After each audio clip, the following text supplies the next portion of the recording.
Hello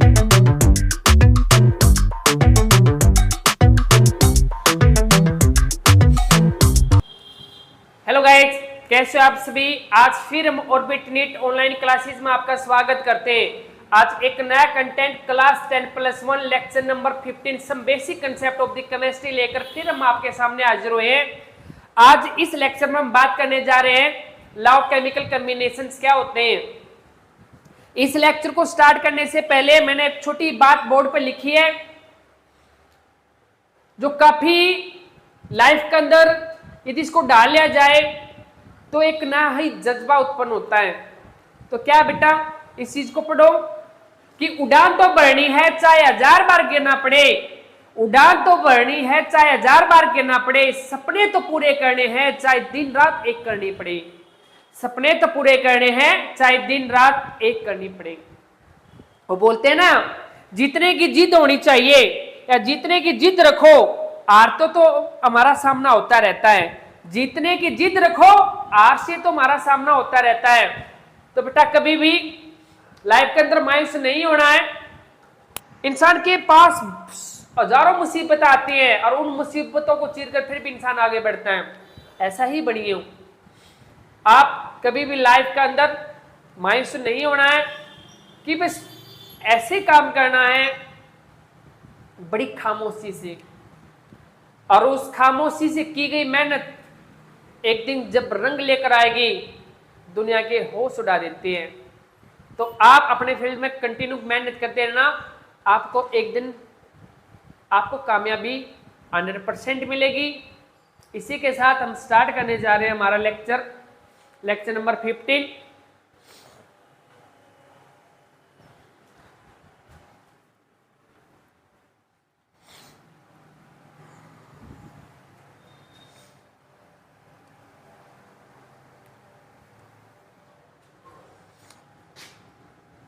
lecture number 15, law of chemical combination क्या होते हैं। Law of chemical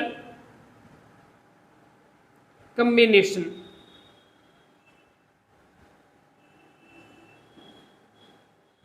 law of chemical combination किस बात को हमें सिखाते हैं बेटा। इस टॉपिक में इनके बारे में हम सीखना जा रहे हैं। लॉ ऑफ केमिकल कॉम्बिनेशन क्या होते हैं और हमें किसके बारे में सिखाना चाहते हैं। क्या होता है बेटा, आपको पता है हर कंपाउंड एलिमेंटों से मिलकर बना हुआ होता है। किसी भी कंपाउंड के अंदर एलिमेंट का कंटेंट कितना होता है, उसका प्रोपोर्शन कितना होता है, ये लॉ उसी चीज को एक्सप्लेन करते हैं। कोई भी एलिमेंट, मान लिया एक एग्जाम्पल के व्यापक मैं आपको बताता हूं। मान लीजिए मेरे पास CaCO3 है, CaCO3। आपको पता है जिसको मार्बल बोलते हैं या जिसको हम चौक बोलते हैं, जिसका यूज हम बोर्ड पर लिखने के लिए करते हैं, ये उसका कंपाउंड दिया गया है।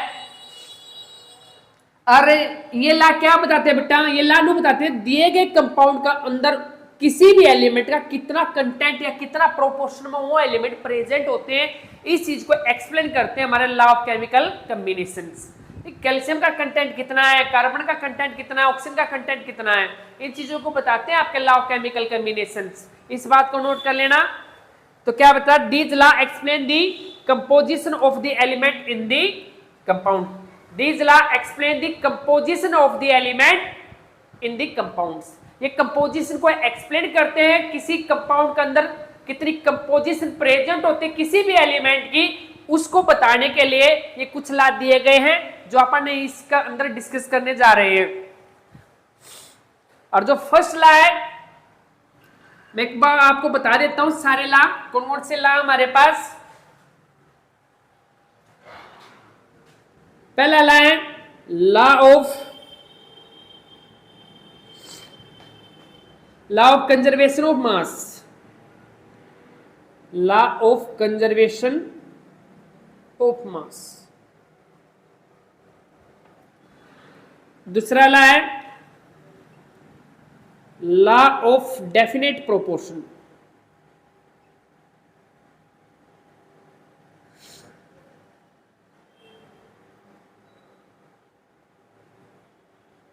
तीसरा लॉ है law of multiple proportion.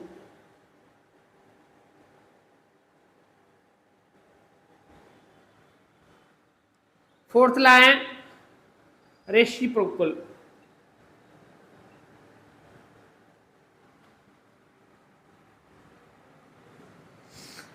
Yo NCERT में गिवन नहीं है, इसलिए हम इस चीज का जिक्र नहीं करेंगे। फिफ्थ लॉ है गैली-सिक्स लॉ।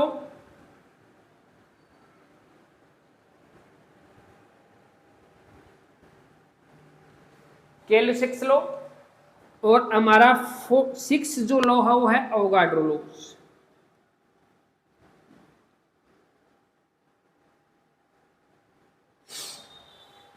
ये लॉ बेटा जो इस बात को सिखाते हैं कि किसी भी कंपाउंड के अंदर एलिमेंट की कंपोजिशन क्या है।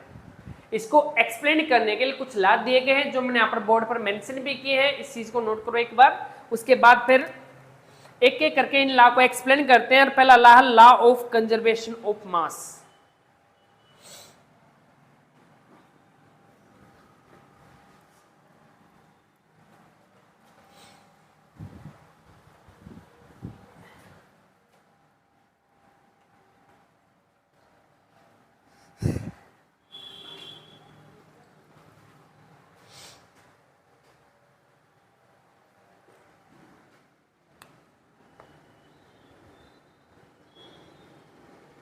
लॉ ऑफ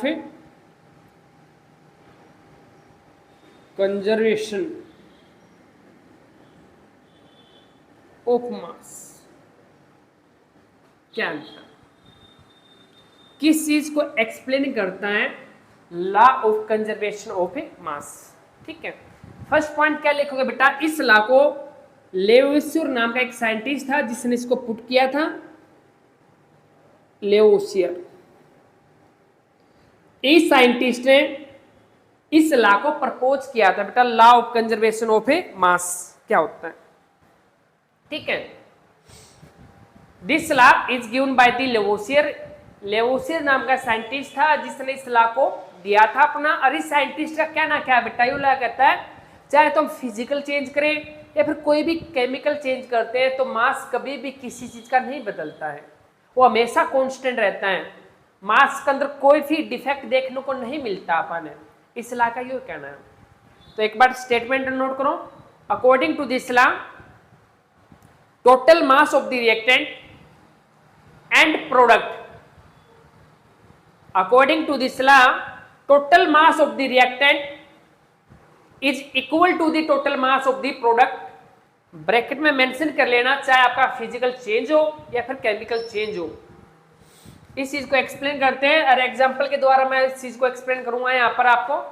क्यों ला क्या बोलता है बेटा? Total mass of reactant, total mass of reactant is equal to the total mass of a product.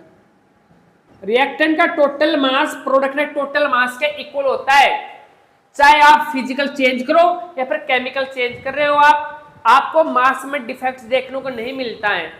एक एग्जांपल लेता हूं मैं, पहला फिजिकल चेंज का लेते हैं। अब फिजिकल चेंज का एग्जांपल आपको पता है बेटा, हाइड्रोजन है, जब भी ऑक्सीजन के साथ कंबाइन होती है तो ये वाटर बनाती है, H2 बनाते हैं। रिएक्शन को बैलेंस करो आप, इसको यहाँ पर 1/2 कर दें, 1/2 हमारे रिएक्शन बैलेंस है। आप इस टोटल रिएक्टेंट का मास, एरो से पहले जो चीज होती है वो रिएक्टेंट होती है और एरो के बाद जो चीज बनती है उसको हम क्या बोलते हैं? प्रोडक्ट। वो प्रोडक्ट के मास के इक्वल देखने को मिलेगा हमें। ये हमारे फिजिकल चेंजेस है, आपको पता है हाइड्रोजन का 1 का 1 होता है तो 2 का कितना होगा 2, प्लस में कितना होगा बेटा 1 ऑक्सीजन का 16। और इस साइड में प्रोडक्ट का मास देखो कितना होता है 2 प्लस में 16, 2 प्लस में 16 मतलब 18 इसका आता है और 18 इसका आता है। मास हमेशा कंजर्व रहता है, मास कांस्टेंट रहता है, मास कभी भी किसी चीज का नहीं बदलता है। चाहे फिजिकल चेंज करो चाहे केमिकल चेंज करो। बट अल्बर्ट आइंस्टीन ने एक बात हमें समझाई थी कि मास के अंदर थोड़ा बहुत डिफेक्ट आता है, जिसको मास डिफेक्ट भी बोलते हैं, लेकिन वो इतना कम आता है, इतना कम आता है जिसको हमें आइडेंटिफाइड नहीं कर पा रहे। उसी को उसका मास डिफेक्ट की एक टर्म दी थी अल्बर्ट आइंस्टीन नाम के साइंटिस्ट ने। बट इतना कम आता बेटा, एक नेग्लिजिबल इफेक्ट होता है, ज्यादा नहीं आता है, तो इस बात को नोट करो। दूसरा मैं केमिकल चेंज यहां पर आपको समझाऊंगा।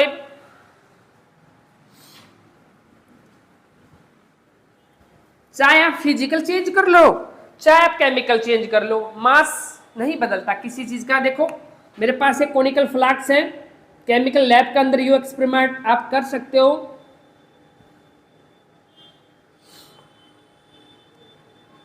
ओके, इसका अंदर मैंने एक सॉल्यूशन डाल रखा है सिल्वर नाइट्रेट का। इसके अंदर किस चीज का सॉल्यूशन है बेटा? सिल्वर नाइट्रेट का सॉल्यूशन है हमारा, AgNO3 का सॉल्यूशन है। एक टेस्ट ट्यूब इस सॉल्यूशन के अंदर डिप कर दी, या हमारे एक टेस्ट ट्यूब होती है जो इसके अंदर डिप कर रखे, इसका अंदर मैंने NaCl को फिल कर रखा है। ओके, एक कोनिकल फ्लास्क लिया, उसके अंदर एक टेस्ट ट्यूब डाल दी मैंने, उसका अंदर NaCl को रख दिया। आप देखोगे जब भी सिल्वर नाइट्रेट NaCl तक पहुंचता है, इतनी फास्ट रिएक्शन होती है, इतनी फास्ट रिएक्शन होती है, फ्रैक्शन ऑफ सेकंड चलती है हमारी। इसको केमिकल चेंज बोलते हैं। कैसे? जब भी NaCl सिल्वर नाइट्रेट के कांटेक्ट में आता है तो क्या बनता है? यहां से NaNO3 प्लस में silver chloride AgCl, that is the chemical change. या क्या होता है? हमारा एक केमिकल चेंज होता है। इस केमिकल चेंज में भी ये नोट किया गया है, एक्सपेरिमेंटल केस से ये देखा गया कि मास के ऊपर कोई भी डिफेक्ट देखने को नहीं मिल पा रहा, हमें कांस्टेंट है यहां पर। देखो आपको पता है, इसका मैं कैलकुलेशन करके बता देता हूं साइड में। आपको पता है सोडियम के अंदर कितना होता है? 23 प्लस में 1 क्लोरीन के अंदर होता है लगभग बेटा 35.5। सिल्वर के अंदर होता है अप्रोक्सीमेटली 107 या 8 का करीब होता है, आप नोट कर लेना पीरियोडिक टेबल से 107 लेकर चल पड़ते हैं आप। और नाइट्रोजन के अंदर होता है 14, एक ऑक्सीजन के अंदर होता है 16, और 3 ऑक्सीजन हमारे पास इंटू 3, 16 इंटू 3। टोटल मास किसका निकल कर आएगा? यो रिएक्टेंट का टोटल मास आएगा। ये प्रोडक्ट का टोटल मास देखो कितना होता है, सोडियम है वहां पर तो 23 प्लस में क्लोरीन नाइट्रोजन का 14 प्लस में एक ऑक्सीजन का 16 इंटू में 3, क्योंकि एक ऑक्सीजन का 16 होता है ना, 3 ऑक्सीजन हमारे पास गिवन है, तो प्लस में सिल्वर का 107 प्लस में क्लोरीन कितना होता है 35.5। आप नोट कर सकते हो कि रिएक्टेंट का टोटल मास प्रोडक्ट के टोटल मास के इक्वल आता है। योला इसी बात को सिखाता है कि मास के अंदर कभी भी डिफेक्ट देखने को नहीं मिलता हमें। नोट करो इस बात को।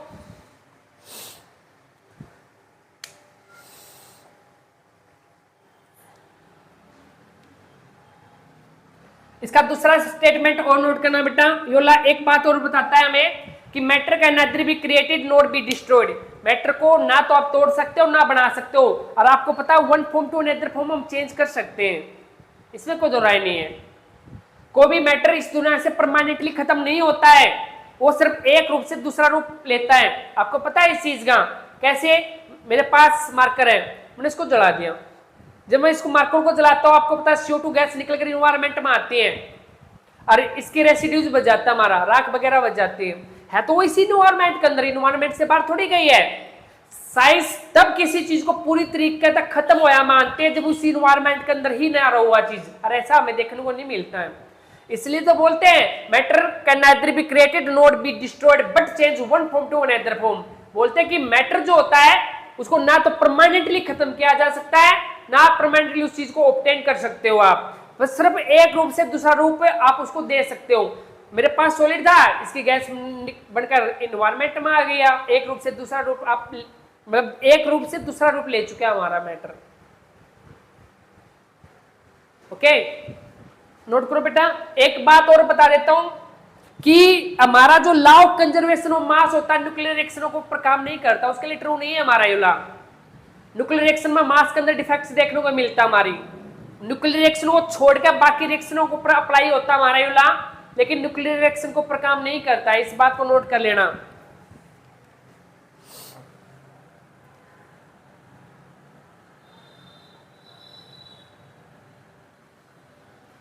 ठीक है, एडिंग बना के लिखना, this law not be true for nuclear reaction, this law not be true for nuclear reaction, nuclear reaction के लिए लॉ ट्रू नहीं है हमारा। ओके, नोट करो इस बात को। उसके बाद इसका एक न्यूमेरिकल पोर्शन मैं आपको समझा देता हूं, किस तरीके न्यूमेरिकली इस लॉ को ऊपर देखने को मिलते हैं अपन।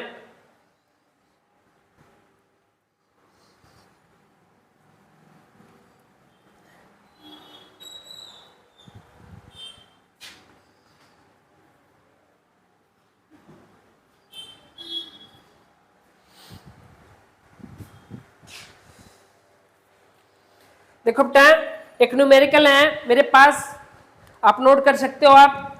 When A 20 gram of sodium hydrogen carbonate is heated, 12.62 gram of Na2CO3 देता है and 5.24 gram of CO2 is produce होते हैं। तो how many grams of H2 is produced, कितना होता है?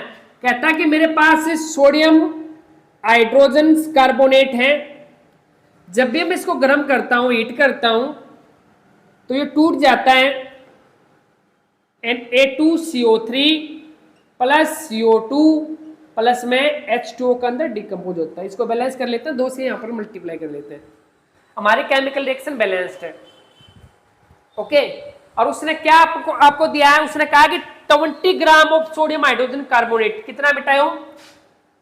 20 ग्राम हमें ये दिया गया है, और बोला गया है कि जब भी हम NaHCO3 को हीट करते हैं तो 12.62 ग्राम 12.62 ग्राम हमें Na2CO3 बनता है और 5.24 ग्राम CO2 बनती है, 5.24 ग्राम CO2 बनते। तो इसका कंटेंट आपने बताना है H2 कितना रिलीज होता है वहां से। तो ला क्या कहता है कि टोटल मास इसका बेटा टोटल मास प्रोडक्ट के इक्वल होता है। आपको पता है कैसे निकालेंगे आप? इसका टोटल मास कंबाइन करो, है ना, और उसमें तय मतलब टोटल मास को ऐड करके क्या करेंगे बेटा, इसका सॉल्यूशन क्या है? टोटल मास कितना है रिएक्टर का? देखो 12 कितना हो गया, 12.62 प्लस में 5.24 ग्राम, ऐड करो इस चीज को, 5.24 ग्राम, तो कितना होगा 6.871। टोटल में प्रोडक्ट कितना मिल पा रहा है? 17.286। ला क्या बोलता है? रिएक्टेंट का total mass product total mass के इक्वल होना चाहिए हमारा। तो नोट करो सॉल्यूशन, टोटल मास कितना है रिएक्टेंट का? 20 ग्राम है, और जितना टोटल मास है उसको माइनस करो, यहां पर कितना मिल पा रहा है उसका रिएक्टेंट का H2 को छोड़ कर, तो 17.86 मिल पा रहा है। इफ जितना भी निकल कर आओगा वो किसका मास होगा? मास ऑफ ए H2O। H2 का मास 20 में कितना घटा जापा? 17.86, लगभग कितना होता है? ये बचता है 2.14 ग्राम के करीब हमें देखने को मिलता है। ठीक है, 2.14 ग्राम हमें देखने को मिलता है। तो इस तरीके के न्यूमेरिकल हमें law of conservation of mass पर देखने को मिलते हैं। नोट करो इस बात को, क्लियर हो गया ना? क्योंकि वो लानु का है टोटल जितना भी प्रोडक्ट आपका बनाया है वो टोटल मास ऑफ रिएक्टेंट का इक्वल देखने को मिलता है। अपन ये भाई टोटल मास रिएक्टेंट का तो ना 20 ग्राम दे दिया, लेकिन दोया का मास दिया, तीसरा का मास नहीं दिया, तो हमने क्या करा? 20 में से दोनों का मास कंबाइन करके माइनस कर दिया, तो तीसरा का मास बच जाएगा हमारा। और वो आप कितना देखने को मिलता है इसके अंदर? 2.14 ग्राम के करीब देखने को मिलता है।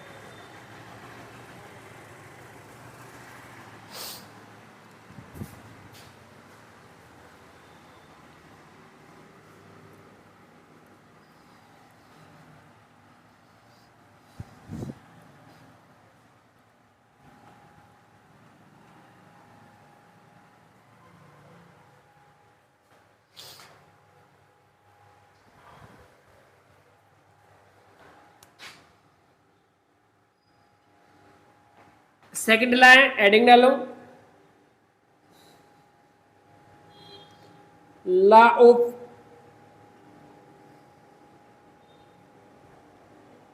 Definite proportion.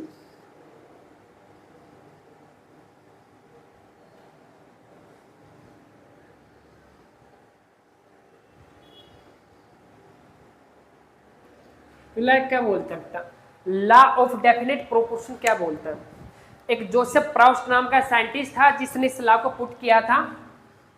जोसेफ प्राउस्ट, यहां पर लिख देता हूं मैं, जोसेफ प्राउस्ट जो साइंटिस्ट था जिसने इस लॉ को दिया था। इस लॉ का कहना क्या है बेटा, एक बार डेफिनेशन नोट करो। According to this law, according to this law, a given compound always contain exactly same proportion of the element by the mass। एक बार रिपीट फिर कर देता हूं मैं। According to this law, a given compound always contain exactly same proportion of the element by the mass। एक बार note करो definition, उसके बाद मैं आपको क्लियरफाई करता हूं इसके बारे में।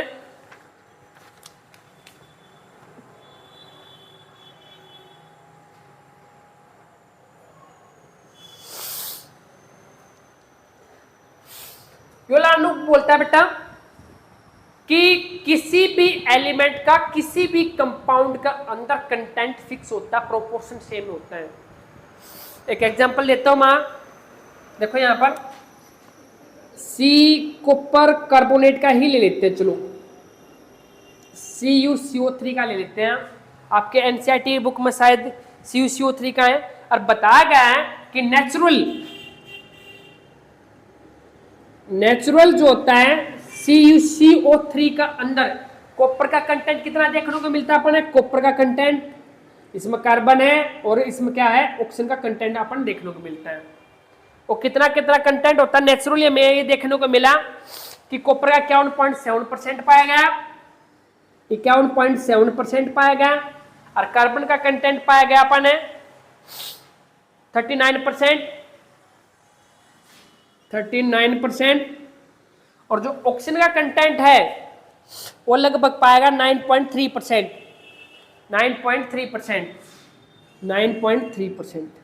ठीक है।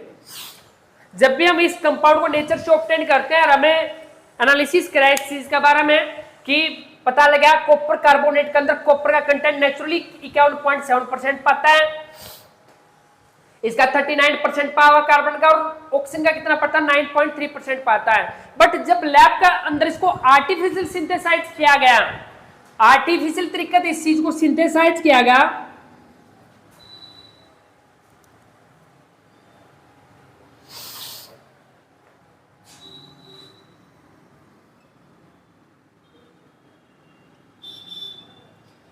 जब लैब के अंदर आर्टिफिशियल इस चीज को सिंथेसाइज किया गया बेटा, कि ये पाया गया कि कॉपर का आर्टिफिशियल भी कंटेंट कितना होता है 1.7% ही मिला पाने, कार्बन का भी 39% देखने को मिला और ऑक्सीजन का भी 9.3% देखने को ही मिला हमें। तो इससे क्या पता चलता है, किसी भी कंपाउंड को जो हमें नेचर से मिला है उसके अंदर जो जो एलिमेंट है वो फिक्स कंटेंट में प्रेजेंट होते हैं, चाहे उस चीज को आप आर्टिफिशियल तरीके से तैयार कर लो, तब भी उनका कंटेंट उतना ही होगा जितना वो नेचुरल पाया जा रहा है ना।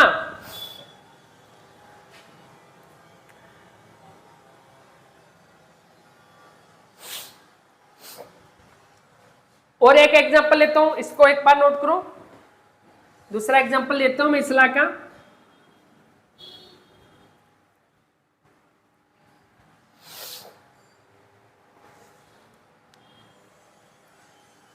कि आपको पता है H2O बेटा, डाई हाइड्रोजन ऑक्साइड, जिसको आप पीते हो, डाई हाइड्रोजन ऑक्साइड।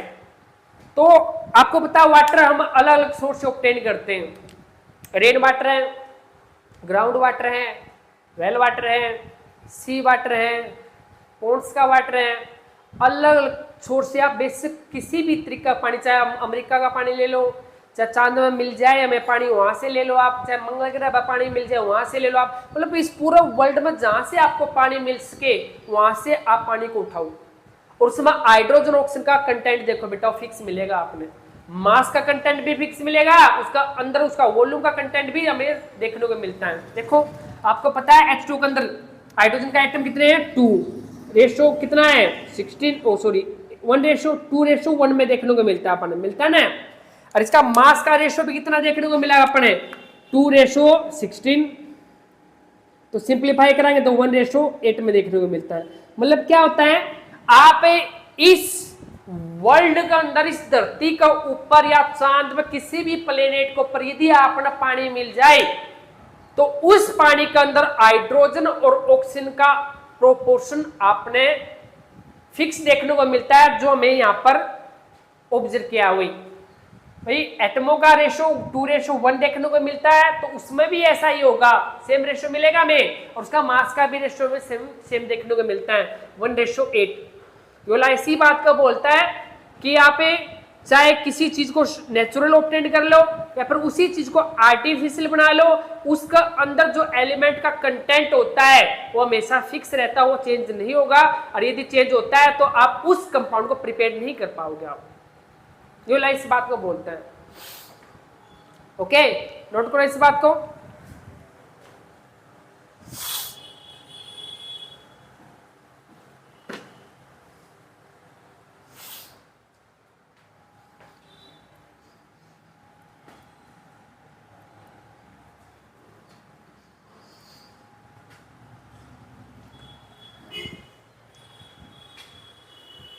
तीसरा ला अपना law of multiple proportion, heading डालो थर्ड ला की।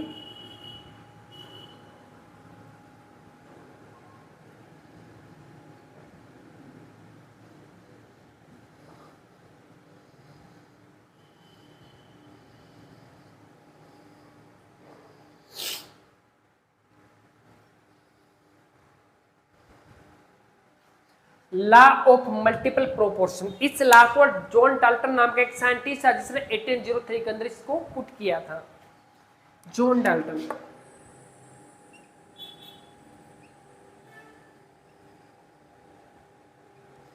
जॉन डाल्टन ने कब किया था बेटा? 1803 में इस लॉ को दिया आपने। अब यो लॉ क्या कहता है? यो लॉ नु बोलता है बेटा, जब कोई भी एलिमेंट कंबाइन होकर एक से ज्यादा कंपाउंड बनाते हैं और उनमें एक एलिमेंट का मास फिक्स कर लिया जाए, तो दूसरे एलिमेंट का मास जब भी हम कैलकुलेट करते हैं वो सिंपल होल नंबर रेशियो में देखने को मिलता है हमें। यूला इस बात को बोलता है। तो एक बार डेफिनेशन नोट करो एक बार, क्या बोलता है? Law of multiple proportion, if two element can combine, if two element can combine to form more than one compounds, then two elements combine to form more than one compounds, if two elements can combine to form more than one compounds, the mass of one element that combine with a fixed mass of other element are in the ratio of small whole number।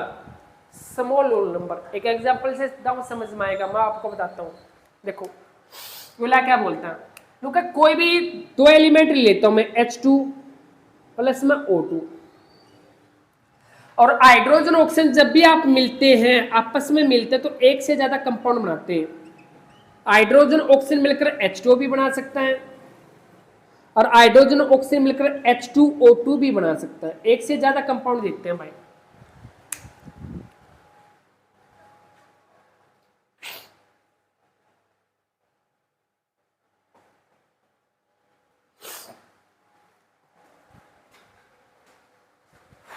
एक minute रुक जाओ।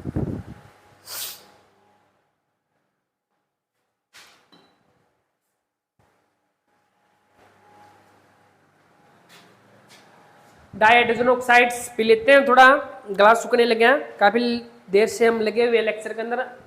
आप ही P सकते हो lecture को छोड़ के।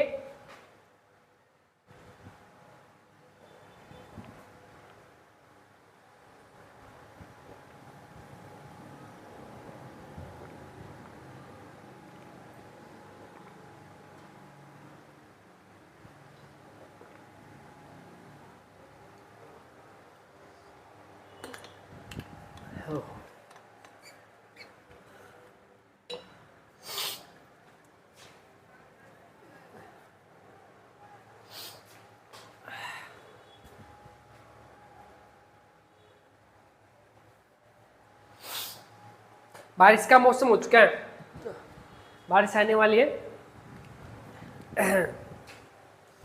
तो देखो इसको हम सोल्व करते हैं।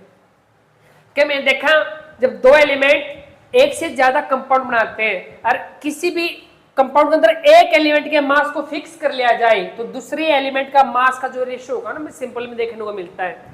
कैसे? मान लेते हैं हाइड्रोजन के मास को मैंने फिक्स कर लिया बेटा और ऑक्सीजन के मास को निकाला मैंने। तो जब मैं ऑक्सीजन का मास निकालता हूं, एक ऑक्सीजन का कितना होता है 16।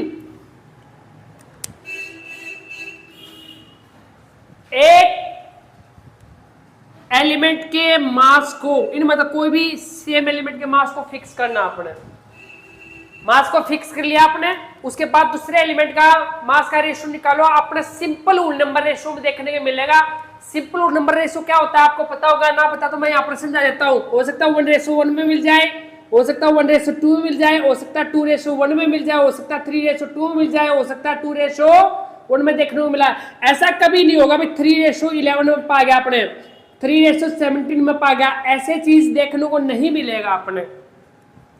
ठीक है, योला इसी बात को बोलता है कि एक एलिमेंट जब दूसरे एलिमेंट के साथ जुड़ता है और एक से ज्यादा कंपाउंड बनाता है, उनमें से एक एलिमेंट के मास को यदि फिक्स कर लिया जाए तो दूसरे एलिमेंट का मास का जो रेशियो होगा वो सिंपल होल नंबर रेशियो में देखने को मिलेगा आपने।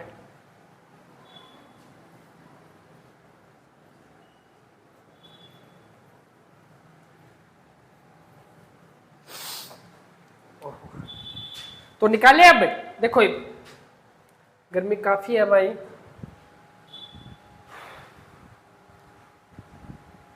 इतनी ज्यादा गर्मी में भी आपके लिए मेहनत कर रहे हैं।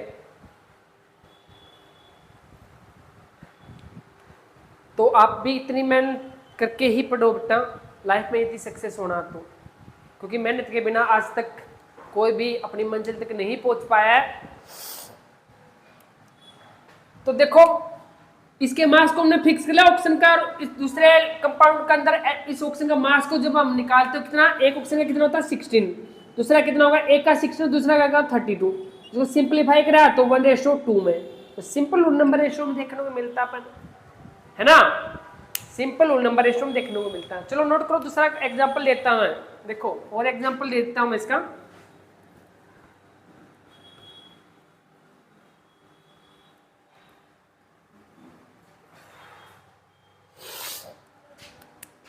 जो नाइट्रोजन एलिमेंट है वो ऑक्सीजन के साथ कंबाइन हो गए 5 से ज्यादा कंपाउंड पैदा करता है, सॉरी 5 कंपाउंड पैदा करता है। 500 कंपाउंड यहां पर मेंशन करूंगा मैं।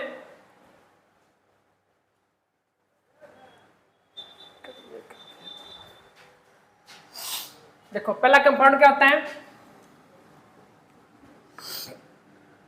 N2O, दूसरा कंपाउंड है NO, तीसरा कंपाउंड है N2O3, नेक्स्ट है N2O4, नेक्स्ट है N2O5। आप देख सकते हैं 5 कंपाउंड बना चुका है। नाइट्रोजन ऑक्सीजन के साथ कंबाइन होकर 5 कंपाउंड पैदा करता है। अरियोला क्या कहता है, दिखाई नहीं दे रहा,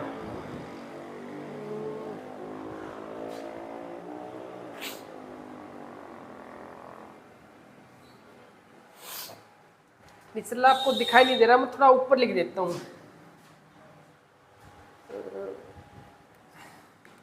यहां दिखाई देता है, हाँ, N2O5 क्यों बनाता है। तो यूला क्या बोलता है बेटा, यूला कहता है कि एक एलिमेंट के मास को फिक्स कर लो। आप यहां पर लिख के दिखाता हूं मैं, यहाँ पर देखना, एक टेबल बना देता हूं मैं ताकि वो चीज क्लियर हो जाए।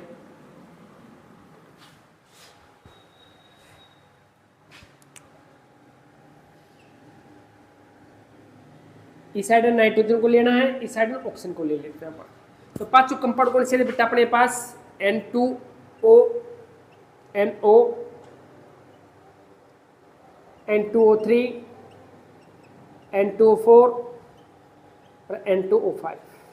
ओके ठीक है, यहां पर देना पहला कंपाउंड नाइट्रोजन है, 2 एलिमेंट है ना, तो यहां पर एक नाइट्रोजन का 14 मास होता है ना, 2 का कितना होगा 28।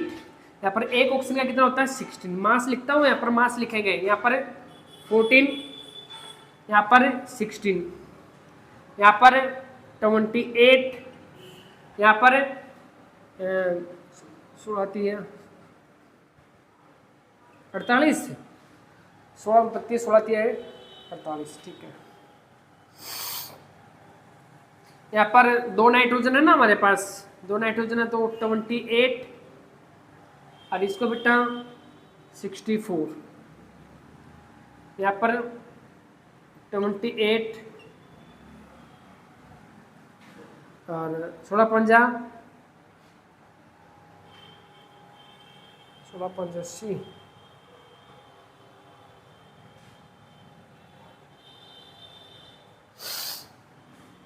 एक मिनट रुको,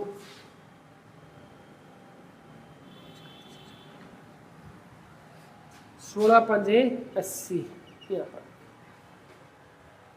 ठीक है। एक बार नोट करो इस चीज को।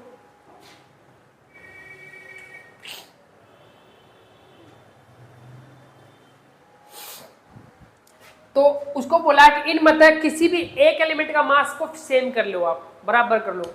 मैं नाइट्रोजन के एलिमेंट को मास सेम कर लेता हूं, देखो क्या करूं मैं, सेम करने हैं सारे 28 28 कर लो, तो इसको 2 से मल्टीप्लाई कर दूं, मैं इसको 2 से मल्टीप्लाई कर देता हूं, तो 14 दूनी 28, तो इसको भी 2 से मल्टीप्लाई करनी पड़ेगी, कितना होगा यो 16 दूनी 32 हो जाए। जिसके सेम ही करा उसके सेम भी अपन उसको करना पड़ेगा बेटा, तो कितना हो गया 28। तो आप देख सकते हो एक एलिमेंट का मास मैंने सेम कर लिया, ये मैं किसी दूसरे एलिमेंट का मास का जब रेशो निकालता हूं ना मैं, वो सेम में देखने को मिलता है मेरे को। कैसे लिखो इनका रेशो, देखो क्या कितना है 16 एकम 16 1 ratio 2 ratio 3 ratio 4 ratio 5 ratio 1 ratio 2 3 4 5 हमें देखने को मिलता है। सारे के सारे सिंपल होल नंबर रेशियो में होता है। इस ला का यही कहना बेटा, किसी भी मतलब एक दो एलिमेंट एक से ज्यादा कंपाउंड बनाते हैं और उनमें एक एलिमेंट के मास को सेम कर लो, आप दूसरे एलिमेंट का मास का रेशियो निकालोगे ना आप, या तो सिंपल नंबर रेशियो में देखने को मिलेगा या सेम ही मिल जाएगा आपको। इस सलाह का यूं करना, नोट करो इस चीज को।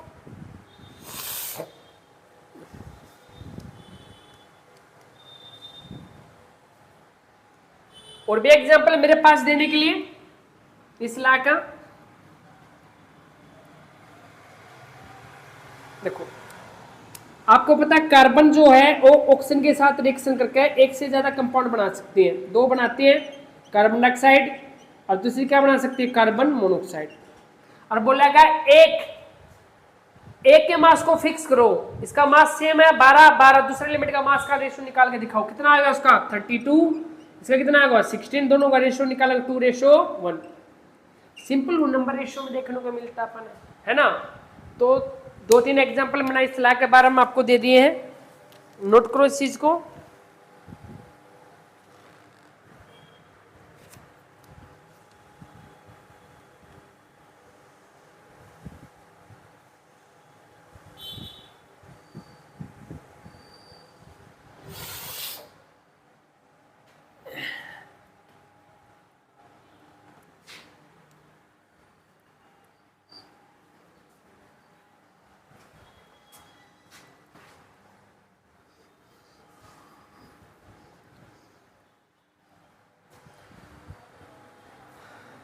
नेक्स्ट है गैल्यूसिक्स लॉ।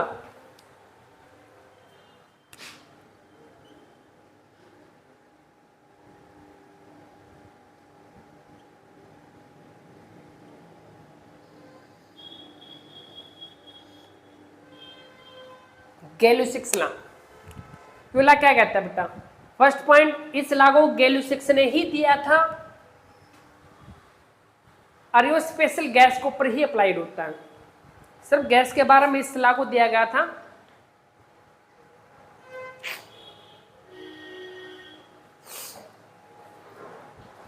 अब तबीयत बहुत डाउन है तो इस वजह से कंटिन्यू खड़े नहीं हो पा रहे लेक्चर के सामने।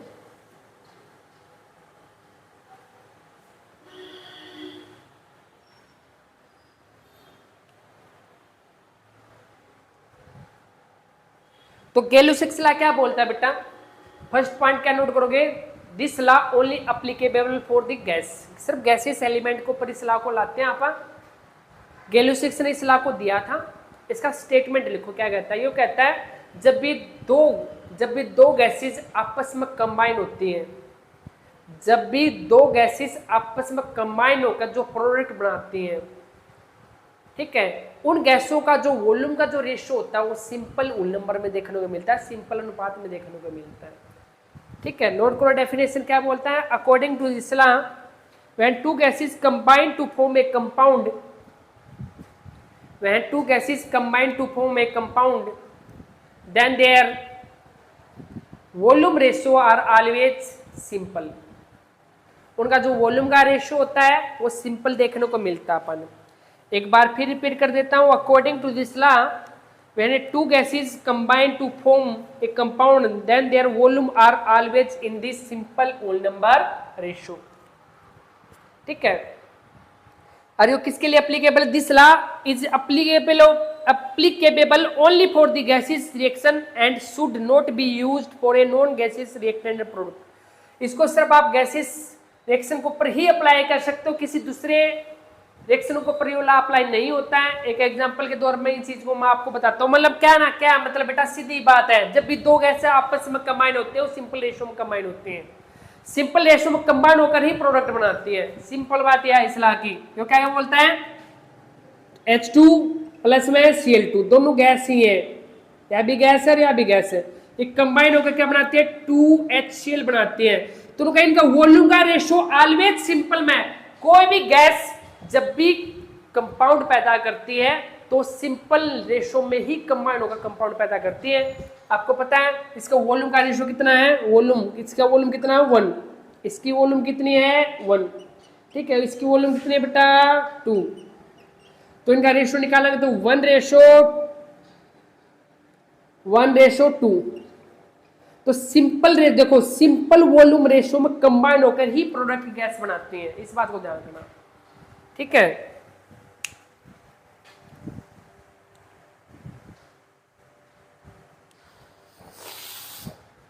और एग्जांपल देता हूं मैं आपको।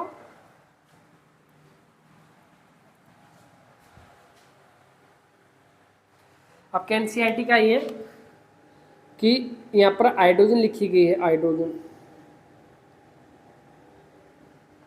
ऑक्सीजन के साथ कंबाइन होती है,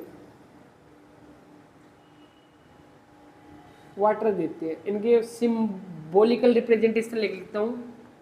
हाइड्रोजन है, वह ऑक्सीजन के साथ कंबाइन होते हैं, H2 बनाते हैं। तो इसको बैलेंस करो तो 1/2 कर दूंगा यहाँ पर।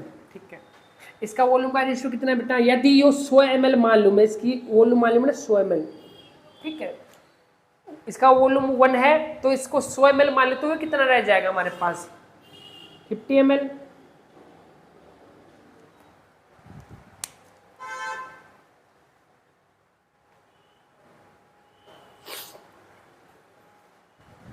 और यो 1 है तो ये कितना भी होगा हमारे पास? 100 ml है ना।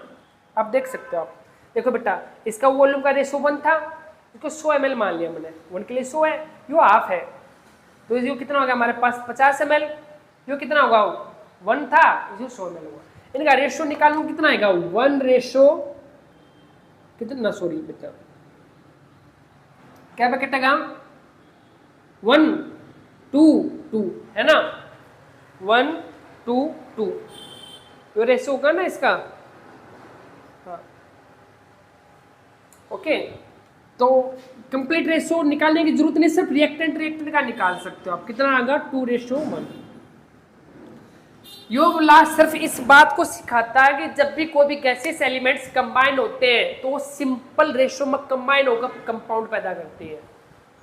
उनका वॉल्यूम का जो रेशियो होता है वो हमें सिंपल देखने को मिलता है। इस लॉ का यो स्टेटमेंट बेटा,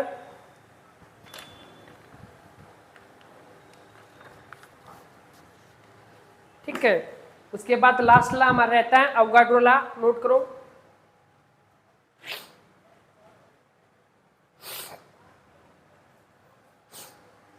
तबीयत बहुत डाउन हो चुकी है।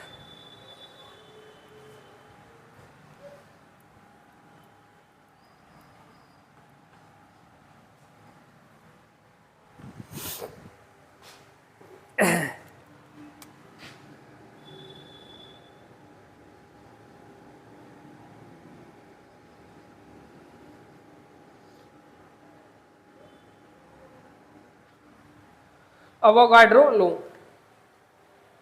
क्या बोलता है? योला क्या बोलता है बेटा?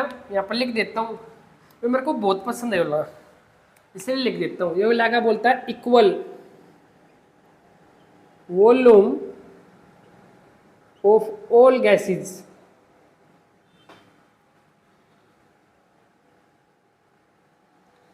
equal volume of all gases under a similar condition of temperature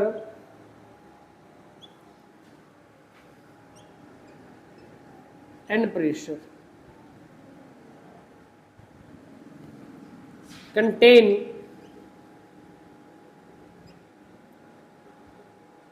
equal number of a molecule।